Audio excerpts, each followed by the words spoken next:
दिव्यवाणी तेरी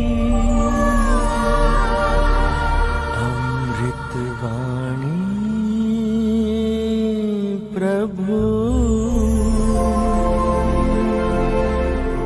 दिव्यवाणी तेरी अमृतवाणी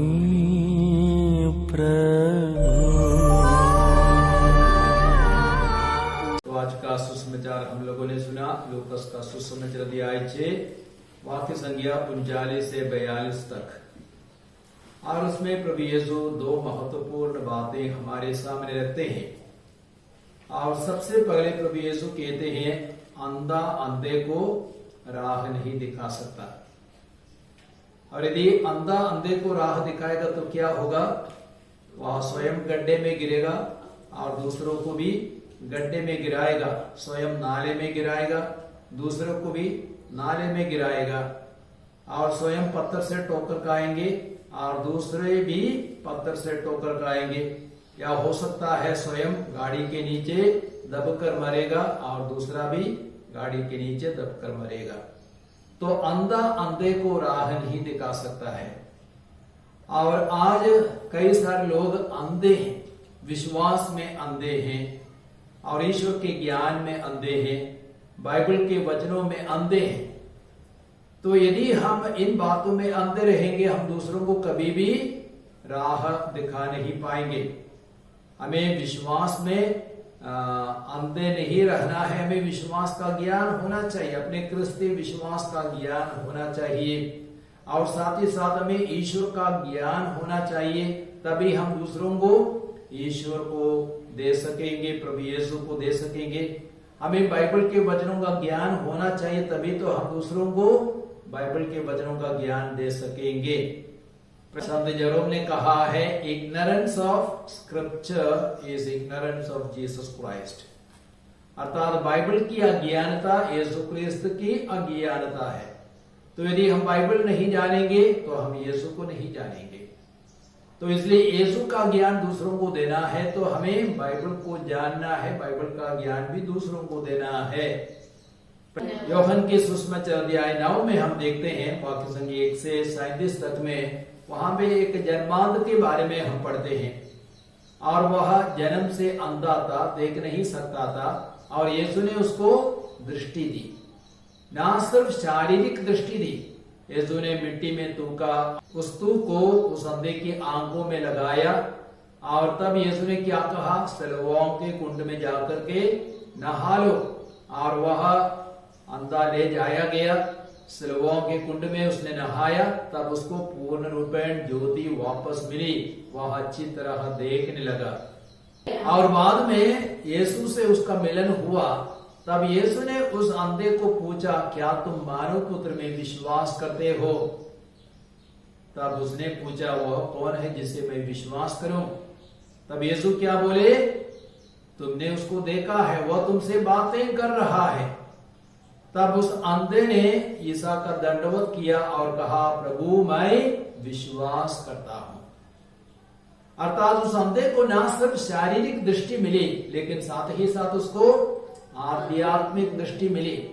अर्थात उसने यीशु को जान लिया, उसने यीशु को पहचाना, और ईश्वर के पुत्र के रूप में, मुक्तिदाता के रूप में। इसलिए उसने कहा, प्रभु मैं विश्वास करता हूं, और उसने यीशु का दंडवत किया, यीशु की आराधना की।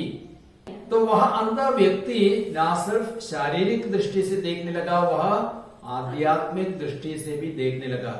अर्थात जो ईश्वर को नहीं जानता वह आध्यात्मिक दृष्टि से अंधा है। जो यीशु मसीह को नहीं जानता वह आत्मिक दृष्टि से अंधा है। फरीसी शास्त्री यीशु को देखते थे, लेकिन उन्होंने यीशु में विश्वास नहीं किया।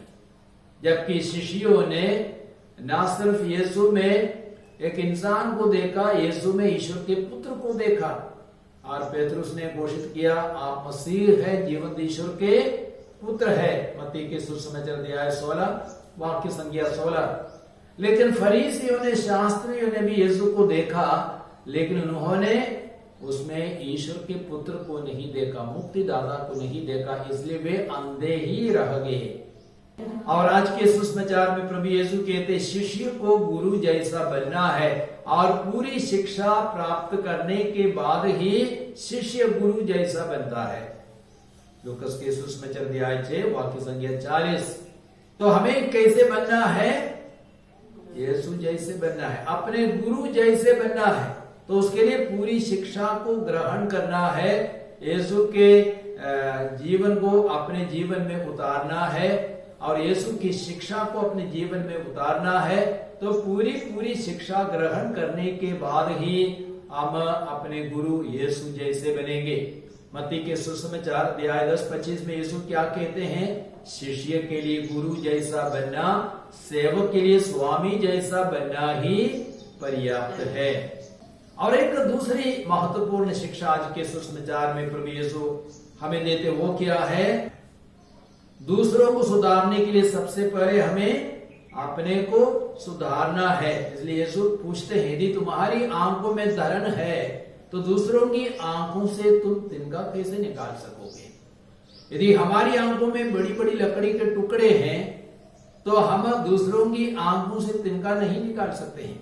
तो सबसे पहले हमारी आंखों को शुद्ध करना है, पवित्र करना है, साफ करना है, तभी हम दूसरों की आंखों में जो तिनका है उसको निकालने के लिए सक्षम होंगे। मैंने एक प्रीचर के बारे में, एक उपदेशक के बारे में सुना, पढ़ा, और वह सारी दुनिया को बदलना चाहते थे। तो वह घूम करके सारी दुनिया में सब प्रकार के लोगों को वचन सुनाते थे और उपदेश देते थे। और ऐसा लंबा समय 25 वर्ष बीत गए और उसने देखा किसी का भी जीवन नहीं बदला था, किसी के भी जीवन में परिवर्तन नहीं आया था। तो उसने कहा, ठीक है, मैं जितने लोगों को अच्छी तरह जानता हूं, मैं अपने भाई बहनों को, परिवार वालों को, अपने मित्रों को बदलने का प्रयास करूंगा। और तब उन्होंने अपने मित्रों के बीच में, भाई बहनों के बीच में, पड़ोसियों के बीच में उपदेश देना शुरू किया। और 25 वर्ष बीत गए लेकिन किसी का भी बदलाव नहीं हुआ था। अब वह 75 वर्ष का बूढ़ा हो गया था। और तब उसने इस बात को महसूस किया, मुझे अपने में परिवर्तन लाना है, मुझे अपने को बदलना है। तब उसने अपने को बदलने के लिए पूरा प्रयास किया।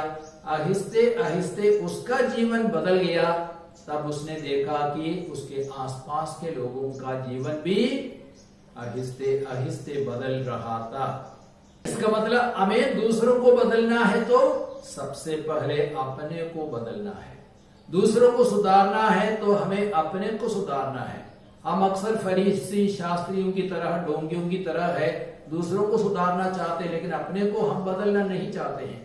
अपने व्यवहार को, अपने आचरण को, अपनी बातों को, अपने रहन सहन को, अपने विचारों को हमें बदलना है, तभी हम दूसरों पर अच्छा प्रभाव डाल सकेंगे और दूसरों को परिवर्तित करने में सक्षम बनेंगे। तो आइए आज प्रभु के इन वचनों पर हम मनन करेंगे। हमें दूसरों को राह दिखाने के लिए हमें स्वयं देखना है, दूसरों को बदलने के लिए हमें स्वयं बदलना है। तो आज प्रभु से कृपा मांगे कि हम स्वयं अपने जीवन को परिवर्तित कर सके, बदल सके, हम स्वयं पवित्र बन सके।